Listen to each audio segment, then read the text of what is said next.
Ассаламу алейкум, кандайсыздар? Бул менин коромдогу гүлдөр.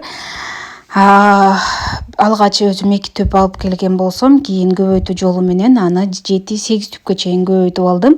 Кантип көбөйткөнүмдү азыр айтып беремин. Эң жакшы жери бул гүлдүн мага жакканы эрте жаздан тагыраагы май айынан баштап кар бир жааганга чейин гүлдөйт, ноябрь айына чейин гүлдөйт дагы.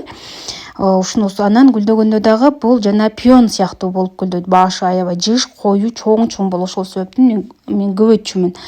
Алгач гүлдөрдү кеч күздө мынтип таякча кылып кыркып алам, 25-30 сантиметрлик кылып. Андан кийин мынтип корневигин порошогуна салам. Корневигин гүлдөрдүн тамырын чыгарууга жардам берет. Порошокко салгандан кийин даяр болгон жерге олтургузам. Бир отургузганда 40-50 түп тигем да.